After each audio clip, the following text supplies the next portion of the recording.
This is a podcast about our lived experience, which unfortunately includes infant death and subsequent mental health struggles. Please take good care of yourself and only listen if this content feels safe for you right now. We'll still be here when you're ready.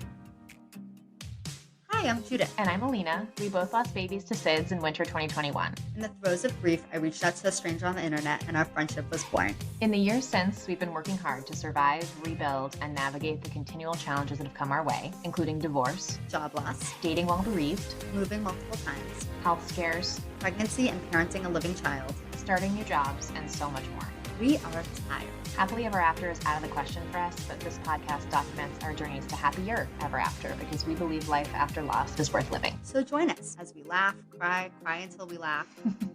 Welcome to As Long as I'm Living podcast. We're so glad you're here. We were just before I started recording, listeners, we were just talking about where Alyssa found us, where our guest today found us, and she found us through Tiers, Massachusetts. So shout out to Tiers.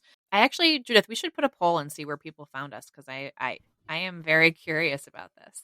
I'm genuinely curious. I have no idea. But I'll just say, well, there's two things I want to say, which is the first is that Alyssa reached out to us on Instagram and spoke to us about being on the podcast. And there have been so many people, wonderful people who have filled out our online form where we invite people to just tell us a little bit about themselves and their story so we can consider them to be a guest. And we've done it a few times now, but I just want to tell people that Lisa reached out to us and now she's on the podcast. So please don't be deterred by the fact that we are horrible at checking that link and that we are complete disasters. If you're interested in being on the podcast, please reach out to us and we will do the best that we can. And Alyssa, when would you say you sent that? That was probably like 9 months ago, right? Months ago. No, it was a long time ago. Months ago. But it's good. It gave me time. I feel like I talked to my therapist today about this because I was like, I feel like I'm in a place where I can talk about this from an even standpoint versus if I had talked to you when it first happened, it would have been like up and down, up and down, up and down.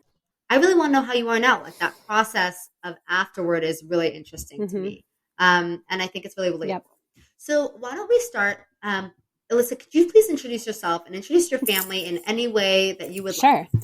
So my name is Alyssa. I am married to my husband, Brian. We actually only got married last winter, although we've been together for 13 years. Oh my goodness. I realized that my view on marriage, which was I don't care, it's a piece of paper, shifted when we had a child because my daughter didn't have my husband's last name. I didn't have my husband's last name. My daughter did. So I wanted that last name. Yeah. So we had our daughter 4 years ago now. Her name is Quinn. So much like Elena, we have great taste in names. We love a Quinn. And she just turned 4 in March. And then we have our daughter who we lost last summer, who was Adelyn. And so we had been trying for a long time to have our second child and got pregnant actually from our wedding. So she was a little wedding baby, despite all odds. So you guys had a very joyous Yes, we did. It was probably the first time we had been without our child. Actually, she slept in our bed on our wedding night, but as it does. Hey, listen, we get it. That's what it's like. So we actually had a couple of days after where we went skiing and we were up in Maine for the weekend. So, yes. And then we got pregnant, which we had been trying for about a year and a half before succeeding. So we had started down the path of like fertility stuff and trying to understand what was going on. And then we paused it because we were like, well, we'll get married and then we'll pick it up again after that. So it was very much unexpected, but wanted and anticipated, if that makes sense. Yep. Yeah, that must have been such a joyful moment finding out you were pregnant. It wasn't. I had a wonderful pregnancy with Quinn. I was so, my friends hated me. I was that person who was like, I love being pregnant. This is great. And then the second I peed on a stick, I was so nervous. I was anxious. I was uncomfortable. I felt like something was wrong. You had a bad feeling. Weird. Yep. Judith relates to this. Isn't that weird? Yeah. I relate to that. I knew. Yeah. It's really interesting too, because I re-listened to the episode with Jill about TFMR, which is how I found you guys. That was what I was suggested to listen to.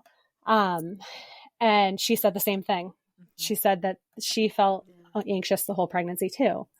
And I was like, it's just such a weird intuition that I had, that I felt like something was not right. And of course, everybody brushed me off. You're fine. It's going to be fine. Everything's going to be great. Don't worry.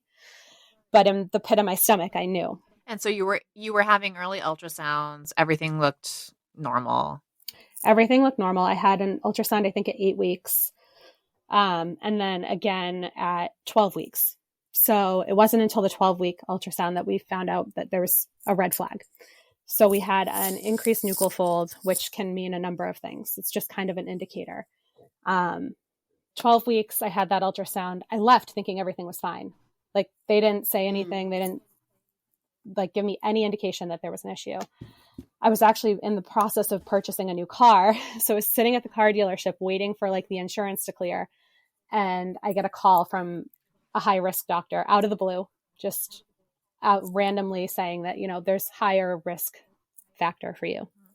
So I'm sitting there like sobbing in a car dealership because I don't know what any of it means. I had no idea.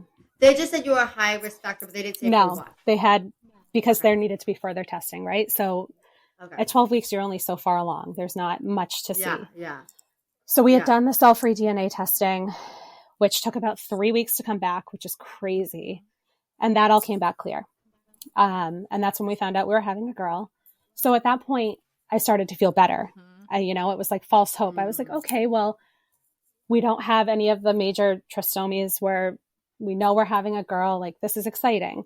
Major trisomies, you're referring to things like trisomy 13 or trisomy 21, which is Down syndrome. And those are like when you have 3 copies of a chromosome instead of 2. I'm just like giving the gist. So some of the trisomies are compatible with life. Some of them, like Down syndrome, you could theoretically have a perfectly healthy baby with Down syndrome, whereas some of the other ones are immediately incompatible with life. So knowing that you didn't have any of those was good news. Yeah, it was great news. And just the anxiety of waiting for those results was like, okay, I feel good. Yeah. So then we had a 16-week scan, and same thing happened as kind of the 12-week. We can't see much. We can't see everything. It looks like things aren't really developing correctly, but we're going to have to wait. And we had the option to do the amniocentesis that day. But again, because of the location of my placenta, there was like the tiniest opening that between the placenta and where they could actually get the fluid, but it was right next to the baby's head. So my doctor was not comfortable. I wasn't comfortable. None of us were. So we said, we'll wait until 20 weeks. And an amniocentesis, again, I'll give the explanation for the listeners who are like, what? It's a giant needle that they insert in through your uterine wall to collect some of the fluid, and then they test the fluid, right? So it's like another way for them to test conclusively whether the baby has something going on. Yeah, and that's how they can look at the entire genetic makeup. So all of the DNA sequencing versus the cell-free DNA is just I don't even know how that fully works. It's, it's a blood draw. It's really easy. It still boggles my mind that like we're this far in modern medicine, but we're not at all. There's so many things that we don't know how to do. Yeah. So we went back at 20 weeks. And it was the same thing with the imaging, not getting great images. And the issues that they were finding were with her brain and skull development, her lower spine, and her heart. They couldn't get clear images of any of those 3 regions. So we did the amnio that day. We made appointments for the next week for Children's Hospital, basically to talk to a geneticist, get a fetal MRI, and have an echocardiogram done, as well as a full fetal survey. I want to just acknowledge already that you've already put so much medical effort and investigating what's going on. Like an amniocentesis is not nothing. That's like a kind of a pretty uncomfortable major procedure that I just like, you've already, at this point in the story, you've already gone through so much, and that your child hasn't even died yet. I just want to like acknowledge that. And it was true. scary. But I feel like the whole time, were you thinking to yourself, what were you thinking to yourself this entire time? Like every time they were like another 4 weeks, another 4 weeks, another 4 weeks. It's like the waiting game was killer. We're like, okay, 4 weeks more, and then what? Like, then what? But as this time was happening, you were growing physically. And so I'm sure people started asking you questions, like you were telling people. So when you were telling people, like, was there like an asterisk that you were like, I mean, I think I was so scared to tell people, and we told like our friends and family. I didn't share anything on social media. I was not comfortable doing that, and I now I know why. Had you done that with Quinn? You'd shared about her? Yeah. We like, yep, super early too. Like I was not early, but like, you know, once we got past that 12 marks, we were like, this is so exciting. And I have been really quiet about it. And I had barely even shared with like friends or family what was going on. I was trying to kind of protect myself, I think. Yeah. And in that time, it's really interesting. You say like, you're sharing. I had started a brand new job. So I was 18 weeks when I started my new job, and in between all these testings. And so like right before I started, I emailed my boss being like, just so you know, like I'm pregnant, I'm high risk, which is why I didn't share it beforehand. I have all these appointments that I'm going to have to like go through, but I'm at work visibly showing because it's a second pregnancy, which comes much sooner than the first. Yeah. And meeting all these new people and sharing that I'm pregnant. And so it was also quite the like gut punch to then 4 weeks later have to share that I'm no longer pregnant. And then, you know, you deal with that residual effect of people not knowing and not being aware. So we had the amniocentesis done. We had the appointments at Boston Children's. And then the day after the amnio, we got on a plane to fly to North Carolina for my brother's wedding, which is like supposed to be a super exciting time. Except the Friday that we're there, Roe versus Wade was overturned. Yeah. And in my gut, I knew like it just was coming to that. And I like sat down in the hotel room with my mom and I was crying and I was like, I don't know what I'm going to have to do. I don't know what this means for my situation, because in a number of weeks, in a week, things could be totally different. And like, what's going to happen? And thankfully, we're in the state of Massachusetts, which does have a lot of protections in place for women. But I was terrified. And I was, you know, it just added a whole nother layer of something that I didn't expect.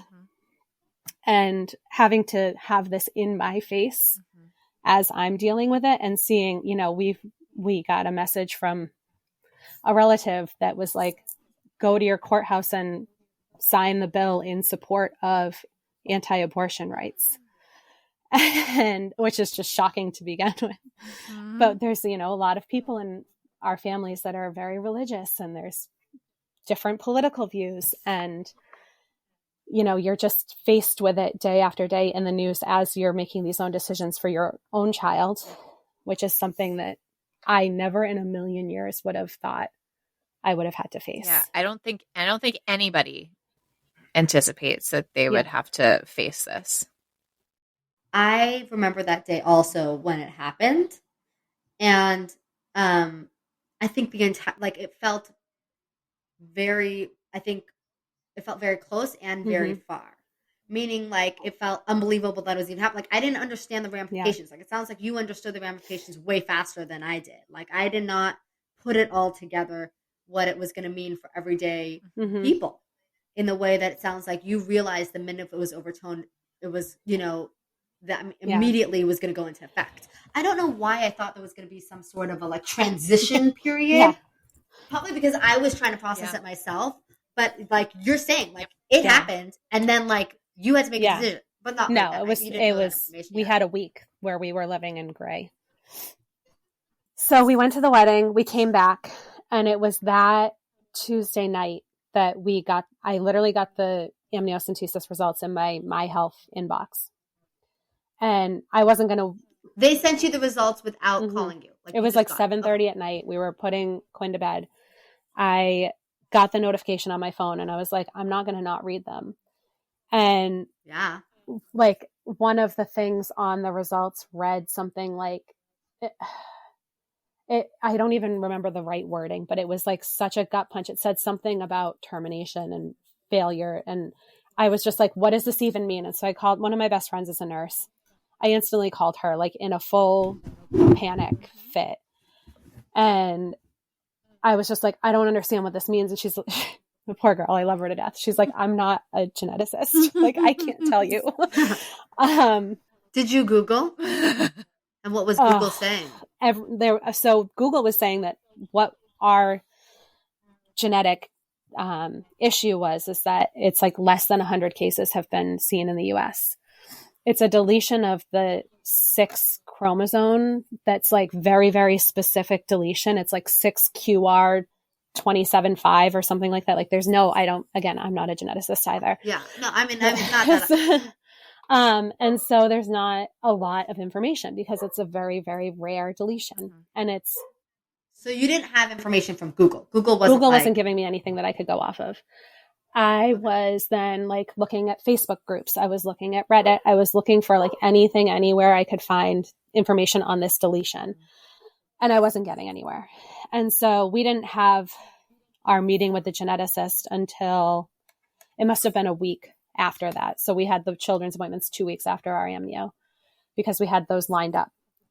And so we just didn't know what it meant. And the doctor called us the next day, our high risk, like MFM doctor from my OB practice, and didn't really give us any information either. Because she's not a geneticist either. She can only read what the results say and do her own medical research and say, it's unknown what it means. The doctor equivalent of Google. Yeah. They Google. Exactly. I've watched them Google. Yeah. They Google. My sister's a doctor and she Googles all the time. So that's just what we have at our disposal, right? So how many weeks are you at this point? 21, right? Okay. About to turn 21 weeks. So at 21 weeks, we had all the appointments. So we went first for our echocardiogram at Children's. And again, these appointments are like 2+ hours of imaging and doctor and whatnot. So the echocardiogram actually turned out to be clear. The doctor said there was one valve that had some thickness that they would watch as either the pregnancy or the child develops and go from there. Nothing that was crazy. So my mom came with me to that appointment because my husband unfortunately couldn't take all the time off. And she was just like, that's great news. It's exciting. Like, I'm like, yes, but there's still all these other appointments. So from there, we had the full anatomy scan and then the MRI. And we didn't get those results until we spoke to the geneticist. So we just kind of were waiting. And it was the morning, it was July 1st. It's like the Friday before 4th of July weekend. We had the appointments in the morning. They sent us home and they said the geneticist will call you this afternoon. So we had an appointment scheduled for 4 p.m. We're sitting there waiting like on the Zoom link, and it took them until like 4:25 to join the call. And it was a geneticist, a genetics counselor, and a doctor of something. And as soon as they introduced the genetics counselor, I knew it was not good news we were going to be getting.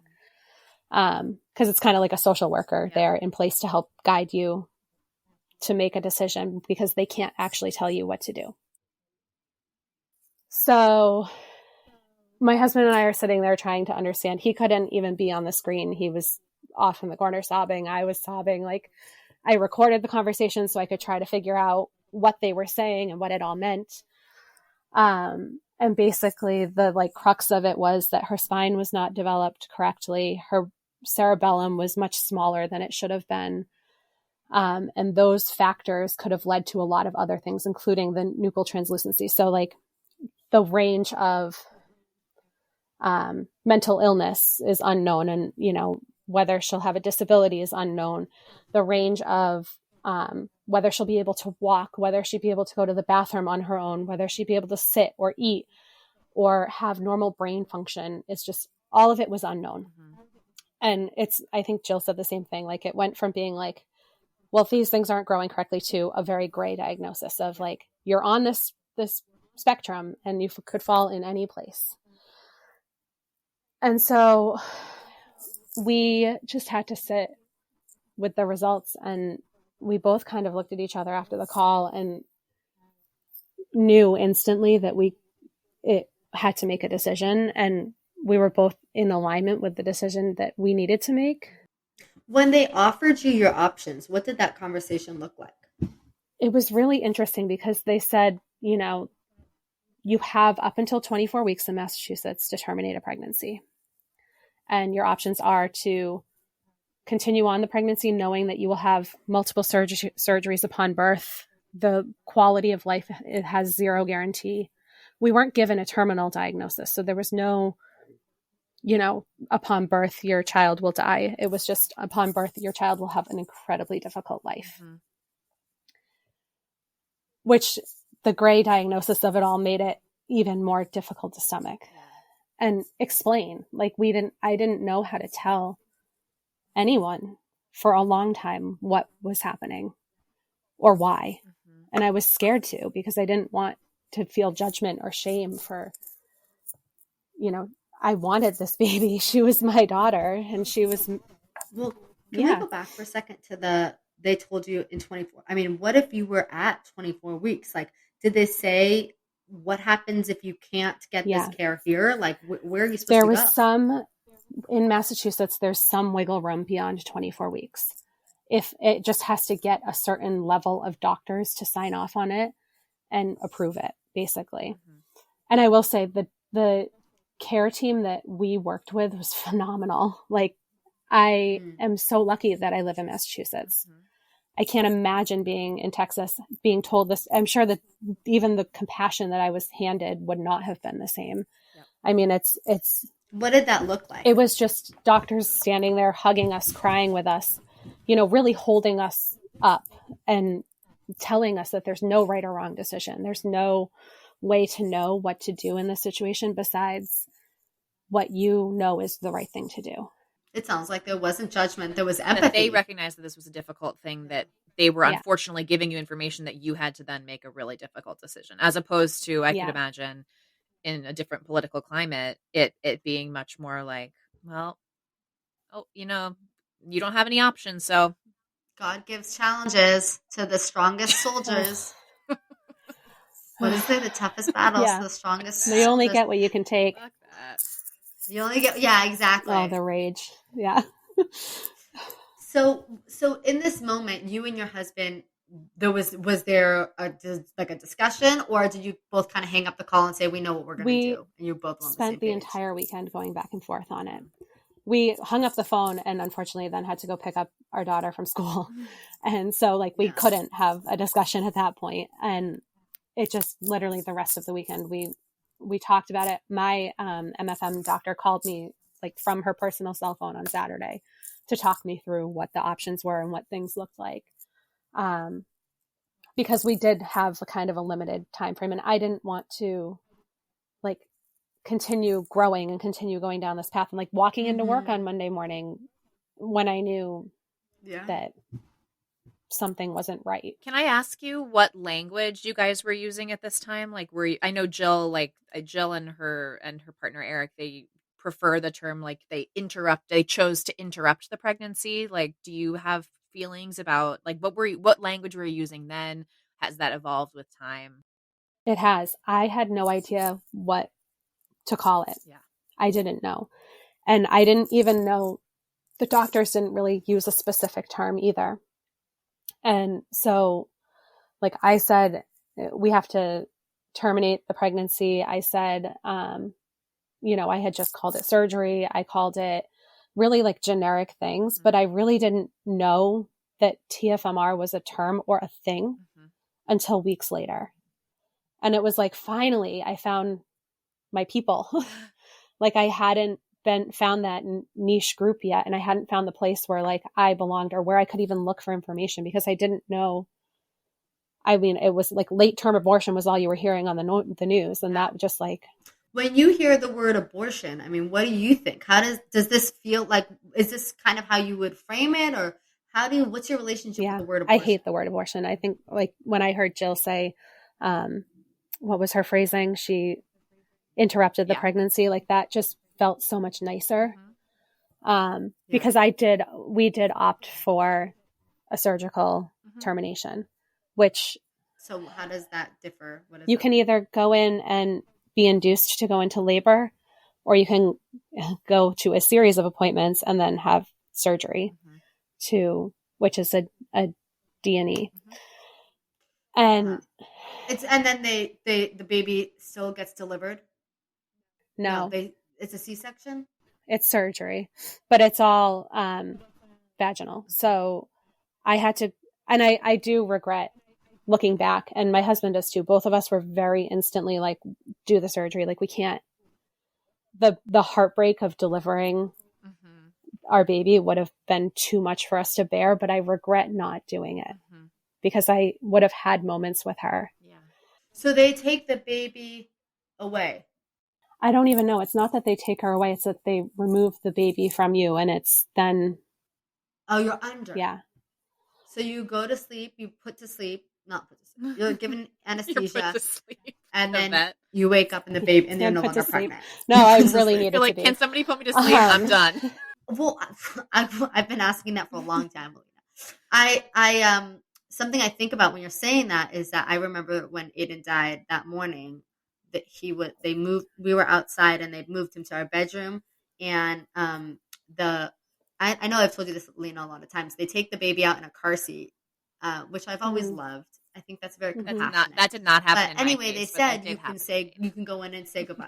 I wish that happened in mine. That did happen in my case. Yeah, they said you can go in and say goodbye. And my mother asked the crisis worker who was there, like, is that a good idea? Like, should she be doing that? Like, this sounds really bad, like this sounds like a horrible idea. And the crisis workers say more often than not, what we hear from parents afterward is that they wish they had.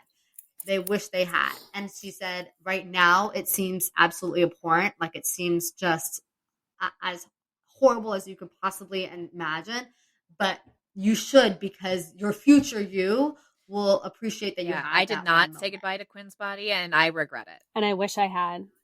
And I think this is, first of all, I'm so sorry that all of this happened. I'm so sorry that your daughter died, and obviously even the circumstances are horrific.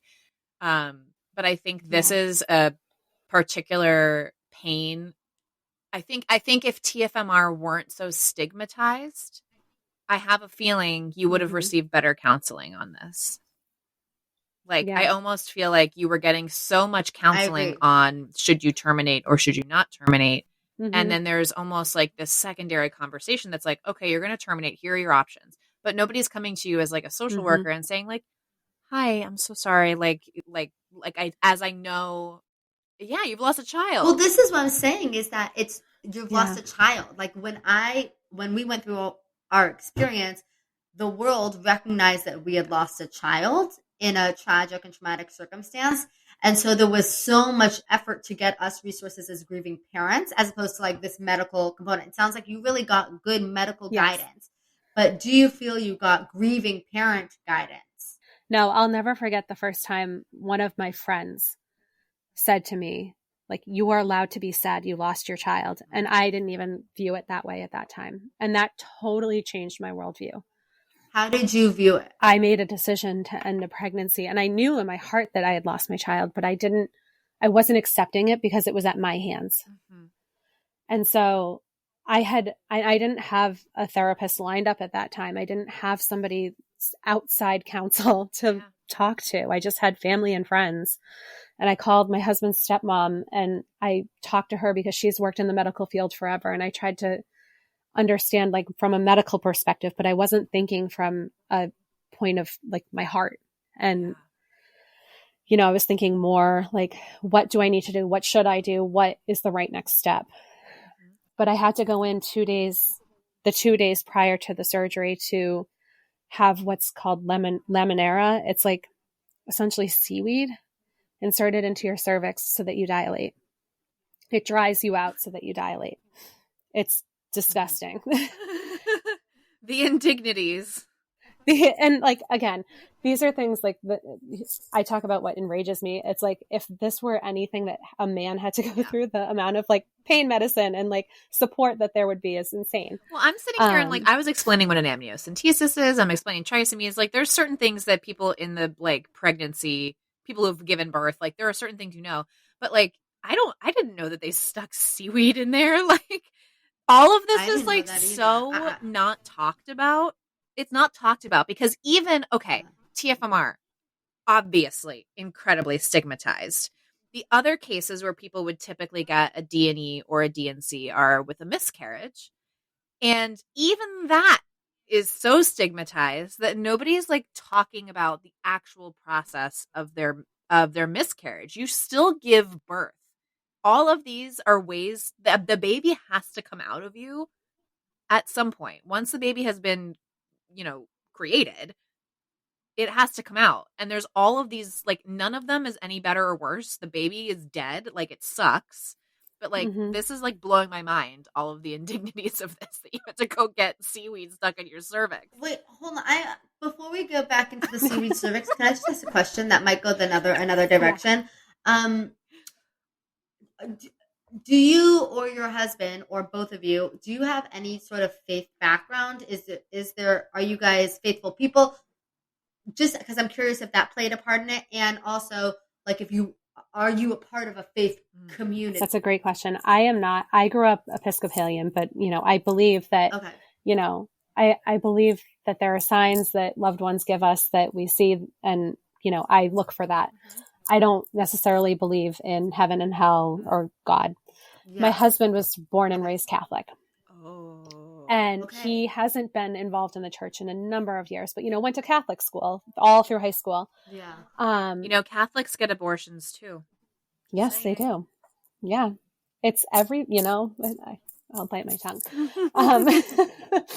But he really, really struggled. And it wasn't until I think after the fact that his upbringing really impacted the way that he grieved and the way that he viewed what we did. And when we talked about it further, that was one of the things we talked about regretting not delivering, was because that would have, in his mind, it would have removed that guilt of making the decision to terminate the pregnancy, because it wasn't like a surgical thing. It was the baby was born and maybe took a breath and passed on her own. And so that was something that he dealt with after the fact, and I don't think he thought it would play a role in it because he's been removed from it for so long, but it definitely reared its head in grief. You mentioned, like, religious family members. How have you approached that with them? Are you open about the circumstances of your daughter's death with everybody, or? I'm not, and I still haven't. I shared on her due date what had happened on social media. I hadn't shared anything about being pregnant or her death at any other point.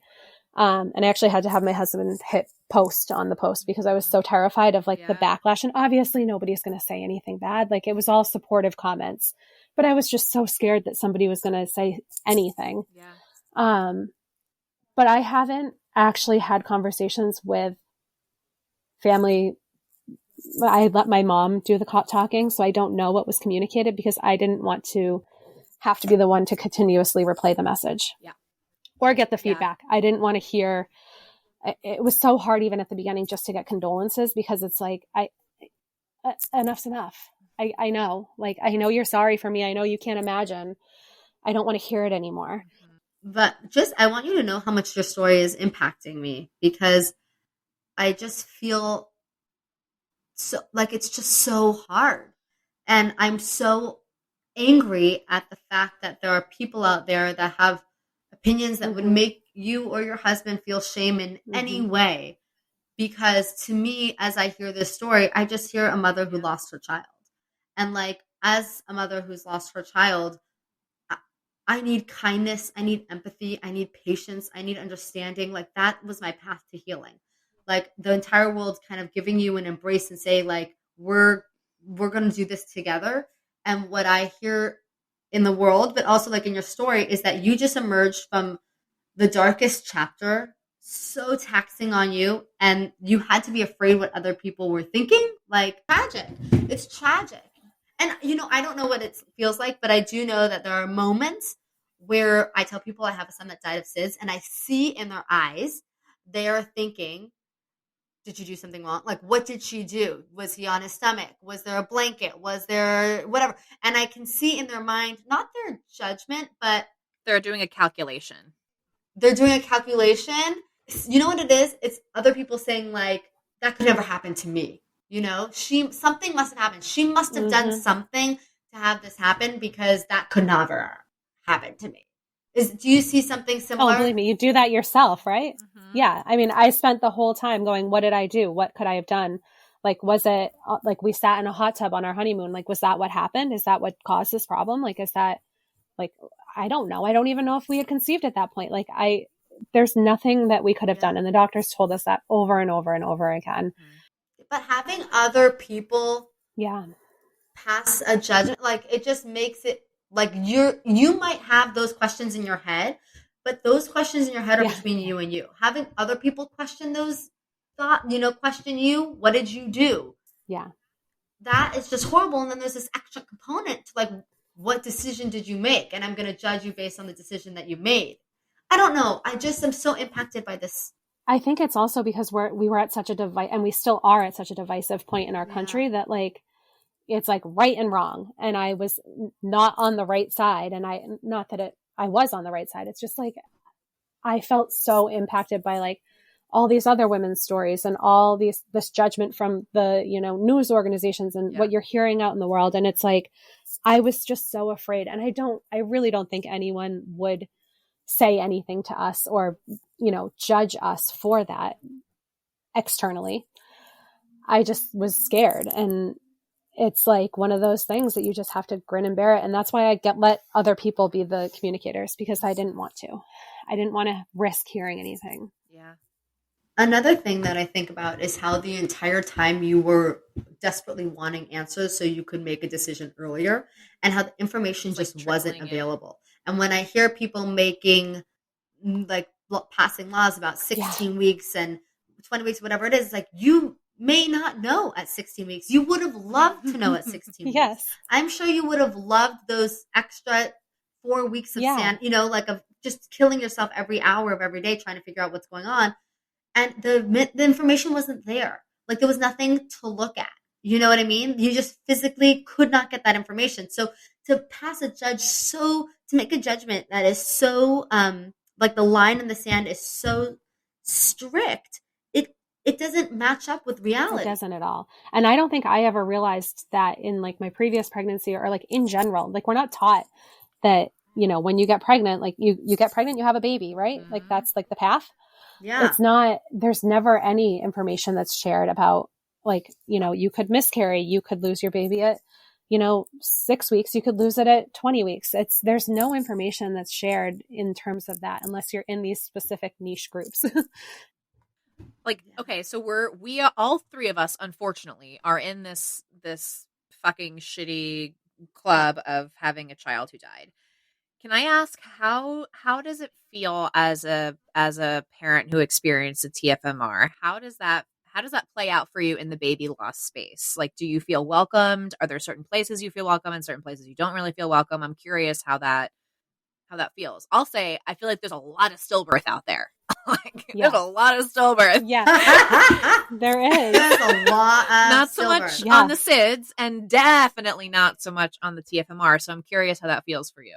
And by the way, love our stillbirth moms. I'm so sorry for your loss, but I'm just saying there's a lot of you out there. There are. And I think even at one point that's where I had lumped myself in, thinking that's where we were. Mm-hmm.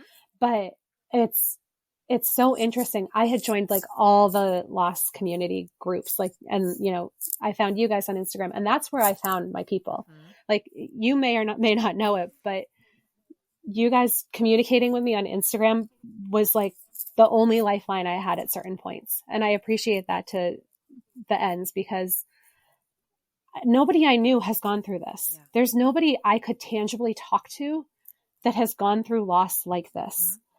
Mm-hmm. And none of my friends, none of my family, people had miscarriages, and they would try to, help and say the right thing, but then like, it's never quite right, and I hated the fact that like I had to, how are you doing? Is such a loaded question. Oh my gosh. We literally recorded an episode about that exact question yesterday. Yeah. And it's just like, I don't want to educate you right now. I just want somebody to come sit with me and be with me. And so for me, the place I found that was the internet. Mm-hmm. And it was your page, it was Reddit, and finding a TFMR group on Reddit that was actually quite supportive and like, again, tucked into a corner that nobody knew to like go and troll the page. Yeah. And then other pages that once I understood TFMR, I could find those pages and find my community of people and places where I could even just like, look at posts and feel like I had support and understanding and compassion, because the baby loss community is so accepting. It's just finding your niche is where you need to, where I felt like I needed to really get into my spot before I was comfortable. Okay, so it's been 8 months? It was July, yeah. It's been 8 months. Mm-hmm. Where do you stand? How has your grief changed in terms of those 8 months? So much has happened. I feel like I was in a haze for a really long time. I went back to work. I had my procedure on Friday and I was back in the office on Tuesday. I mean, and that was my choice. My boss is incredibly supportive. She's a birth doula. She is like one of the most kind and compassionate humans. And I'm so lucky I landed with her. Like, me ending up at this job right before all this happened was a blessing. But I also work in the juvenile product space. So I work for a stroller and car seat company in product development. So that's cruel. Being in that space, being back at work so quickly was good for my sanity, because I wasn't sitting at home spiraling. But I also I think I was looking for distractions. So I had actually reached out to a number of therapists right when I got pregnant, because I was feeling so anxious. And I heard back from one that I was on a wait list for the week after everything happened. Wow. And I was like, yes, please get me in with whoever you have. Mm-hmm. So I started therapy. I started having an outlet, someone to talk to. I wrote a lot. And at first I was just writing what happened. So I had it captured in a way that was meaningful to me. And I love to just document in general. That's kind of my thing. Alina is too. Yeah. I have photo albums and photo books, and I write all the time, and I just and the process of writing helps me move through a lot. Because often I'm just typing away and I don't realize that I'm writing such, I'm like, oh wow, I didn't realize I thought that. So it's very enlightening to me.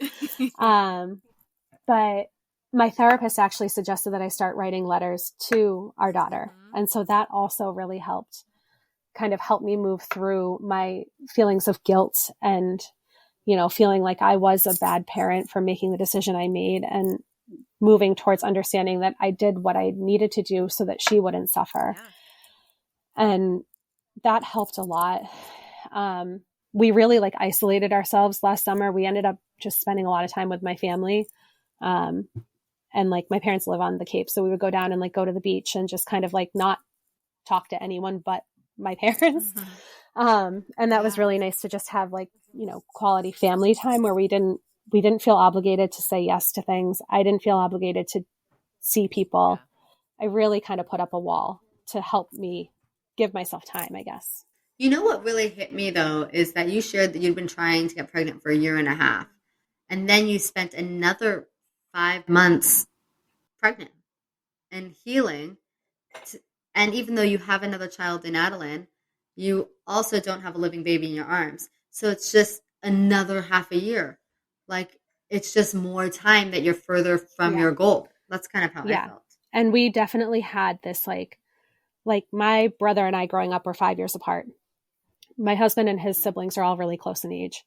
So I wanted desperately to have children closer in age, because I had in my mind that they would grow up together. They would be friends. Yeah. They would, my brother and I have a wonderful relationship now.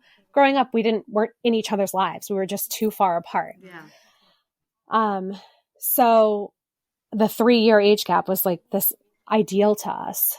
And then we lost that. Mm-hmm. And so it was kind of grieving the relationship that Quinn was going to have with her sister. Yep. And she was so excited to have a sister. I mean, she talked about the baby all the time. And anytime we would ask her, do you want a brother or a sister? It was 90% always sister. Mm-hmm. And so we had to grieve that relationship that was lost. And, explaining to a 3.5-year-old, mom has to go to the doctor and the baby was really sick. And those kinds of things were really difficult as well. I'm so sorry that this happened to you. Thank you. I know we only have a few minutes left. Alina, is there anything that I want to ask or we didn't get to? I don't think so. I always want to end this this time of year, TFMR Awareness Day, Roe v. Wade, the anniversary of it being overturned, I just want to say again that As Long as I'm Living podcast, we believe abortion is healthcare and TFMR is baby loss. I think we should say pregnancy interruption is healthcare. It is. It is. And like, Alyssa, you're part of our community, and people who are listening who are TFMR parents, you're part of our community too. We all lost babies. Like, I know I personally have, like, Jill, who is a TFMR mom, she's like one of the people that I'm the most close to, even though our circumstances couldn't be more different. Like, we all know what it feels like to have this baby that you wanted so much, and then they're gone. They're gone, and they're gone forever. And it's very painful, and I'm so sorry that you had the additional layer on top of it of the fucking Congress and Supreme Court assholes. Sorry, excuse me. Couldn't agree more.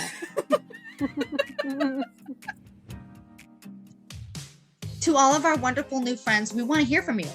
Email us at aslongasimlivingpodcast@gmail.com and follow us on Instagram at aslongasimlivingpodcast. We'll get back to you as soon as our grieving brains allow. Yay!